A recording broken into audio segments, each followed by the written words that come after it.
চতুর্দিকে মানুষের ঘর বাড়ি পানিতে ডুবে গেছে, কিন্তু একটা মহল্লার কতগুলো মসজিদ, ওই মসজিদের ভিতরেও পানি ঢুকেছে, কিন্তু মসজিদের যারা মুসল্লি তারা নামাজ বন্ধ করে দেয় নাই। মসজিদের ভিতরে তারা আজান দিয়ে মসজিদের ভিতরে বুক পর্যন্ত পানি, এরপরও তারা কাতার বন্দী হয়ে ইমামের নেতৃত্বে মুসল্লিরা নামাজ আদায় করতেছে। কি ইমানের শক্তি, কি ইমানের চেতনা! আমাদের বাড়ির পাশে এসির মসজিদে আমরা আজান হলে মসজিদে যাই না, আর এই চট্টগ্রাম সাতকানিয়ার মুসল্লিরা পানির মধ্যেও, মসজিদের বুক ভরা পানির মধ্যেও তারা নামাজ বন্ধ করে নাই। আল্লাহ তাআলা যাদের ঈমান যত বেশি, আল্লাহ তাআলা তাদেরকে তত বেশি পরীক্ষা দেয়। আমার প্রিয় ভাইয়েরা আমার, আজকে এই চট্টগ্রামের মুসল্লিদের ঈমানের চেতনার শক্তি দেখে আমরা মুসলমানেরা ওখান থেকে একটা শিক্ষা অর্জন নিতে পারি।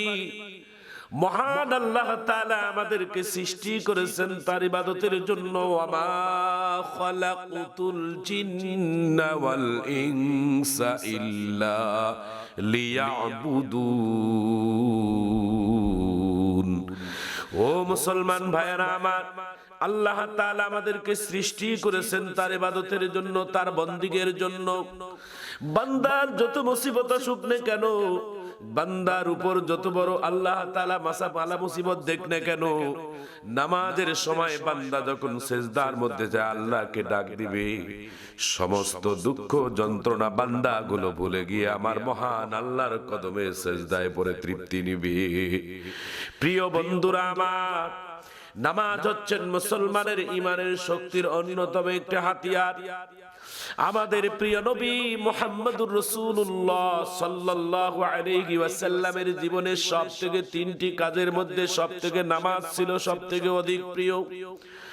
নবীর সহধর্মিণী আম্মা জান আয়েশা সিদ্দিকা রাদিয়াল্লাহু তাআলা আনহা প্রশ্ন করতেন, ইয়া রাসূলুল্লাহ, আপনি নবীর কাছে সবথেকে প্রিয় বস্তু, প্রিয় জিনিস কি? আল্লাহর নবী বলেছেন, আমি নবীর কাছে সবথেকে প্রিয় জিনিস দুনিয়ার জমিনে হলো আমার কাছে নামাজ। নবীর ইন্তেকালের সময়, নবীর ইন্তেকালের আগে আগে রাসূলের শেষ নামাজটাও ছিল রাসূলের জামাতের সঙ্গীত নামাজ। শারীরিক অবস্থানে তার ভালো ছিল না। আল্লাহর নবী প্রচন্ড শরীরের জ্বরের মধ্যে দুইজন সাহাবীর শরীরের উপর ভর করে মসজিদে নববীতে যে নামাজ আদায় করলেন। নামাজের ইমামতি করার পরে নবী সাহাবায়ে কেরামদের উদ্দেশ্যে একটি বক্তব্য দিলেন। কিতাবের মধ্যে নোট আছে। আল্লাহ রাসূল সাহাবায়ে কেরামদেরকে বলেন, উদ্দেশ্যে বলেন, আল্লাহ তাআলা এমন একজন মহামানবকে পৃথিবীর সমগ্র সৃষ্টির যা কিছু আছে সব দিতে চেয়েছে, কিন্তু আল্লাহর বান্দা সব কিছু ত্যাগ করে আমার আল্লাহর দিদারকেই পছন্দ করেছে। এই বক্তব্যটা দেওয়ার সঙ্গে কেউ বুঝতে পারল না। শত শত সাহাবায়ে কেরামদের মধ্যে একজন সাহাবীর কান্নার আওয়াজ। সেই সাহাবীটাই হচ্ছেন হযরতে আবু বকর সিদ্দিক রাদিয়াল্লাহু তাআলা আনহু। আল্লাহর নবী প্রশ্ন করলেন, ইয়া সাহাবী আবু বকর, আমার এই বক্তব্যতে তুমি কি বুঝলা? আমি যে এই বক্তব্যটা দিলাম তুমি কি বুঝলা?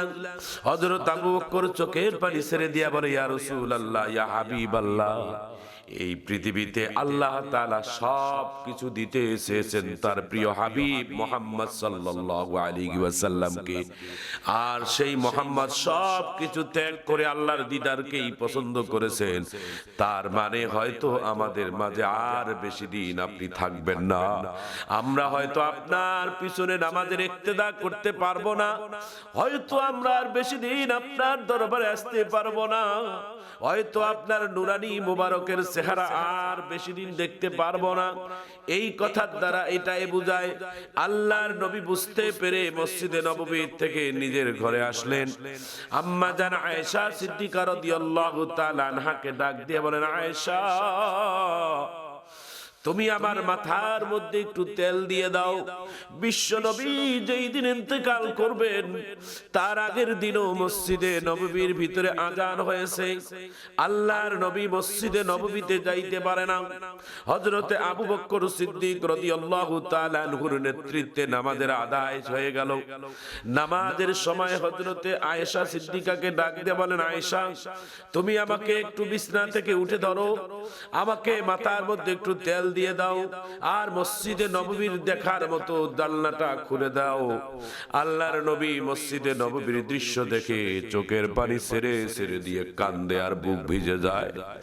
আয়েশা সিদ্দিকা রাদিয়াল্লাহু তাআলা আনহা প্রশ্ন করলেন, ইয়া রাসূলুল্লাহ আপনি নামাজের দৃশ্য দেখে কেন কাঁদলেন, কেন চোখের পানি ফেললেন?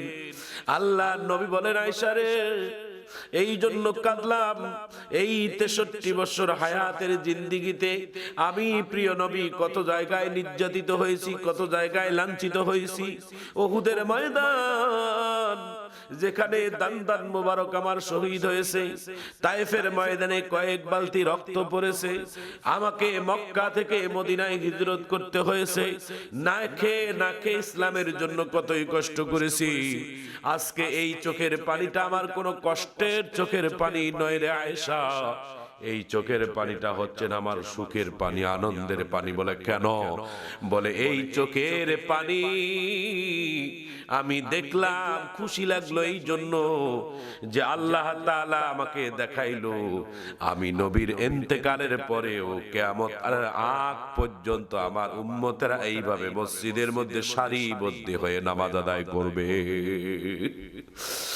রাসূলের ইন্তেকালের সময় সকল নবীদের মুখ থেকে একটা আওয়াজ ছিল, আমার নবীরও ইন্তেকালের সময় জবান থেকে একটা আওয়াজ হচ্ছে না, আসসালাত আসসালাত আসসালাত ওয়া মা মালাকাত আইমানুকুম, হে আমার উম্মতেরা নামাজ নামাজ নামাজ, মৃত্যুর আগ পর্যন্ত কখনো তোমরা নামাজ ছেড়ে দিবা না।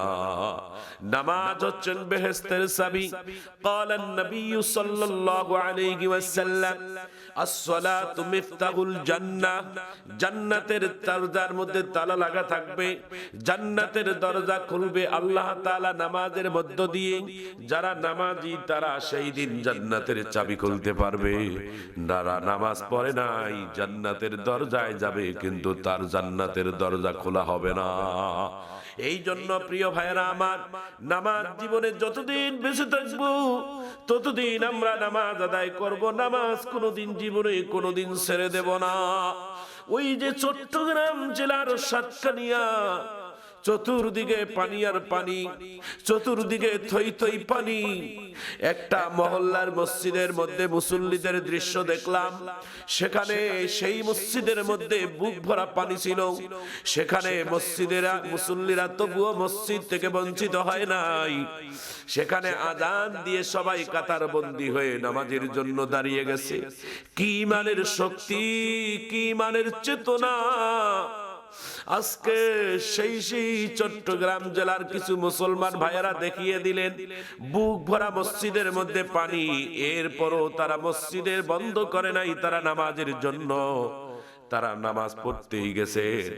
এর দ্বারা বোঝা যায় মৃত্যুর আগ পর্যন্ত কখনো মুসলমানের জন্য নামাজ ছাড়া যাবে না। যতই বাধা আসুক, যতই ঝড় আসুক, যতই তুফান আসুক, যতই ষড়যন্ত্র আসুক, যতই ভয়ভীতি দেখাক, নামাজ যখনের আজান হবে তখনই আমরা নামাজ আদায় করব।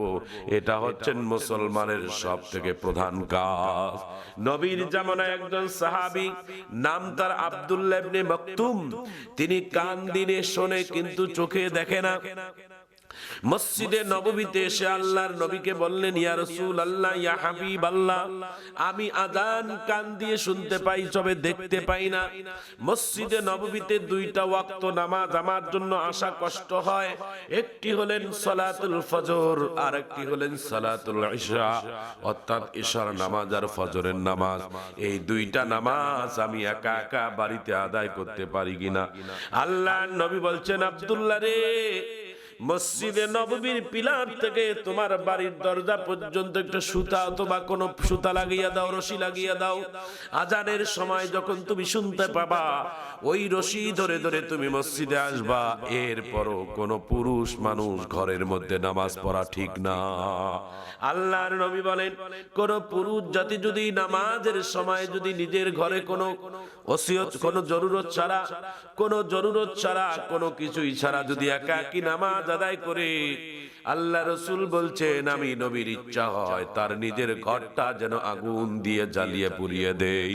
অথচ আল্লাহর নবী আগুন নিবানোর জন্য এসেছেন, সমাধানের জন্য এসেছেন। নামাজের ব্যাপারে আল্লাহর নবী এত কঠোরতা ছিলেন। আল্লাহর নবী বলেন, ওই বাড়িতে যদি ছোট্ট শিশু না থাকতো আর মহিলারা না থাকতো, তাহলে আমি নবীর ইচ্ছা হয় যেন তাদের ঘরটাকে আগুন দিয়ে জ্বালিয়ে দেই। এই জন্য প্রিয় ভাইয়েরা আমার, যতদিন আল্লাহর জমিনে বেঁচে থাকবো, আল্লাহ যেন 5 ওয়াক্ত নামাজ যেন জামাতের সহিত আদায় করার তৌফিক দান করে।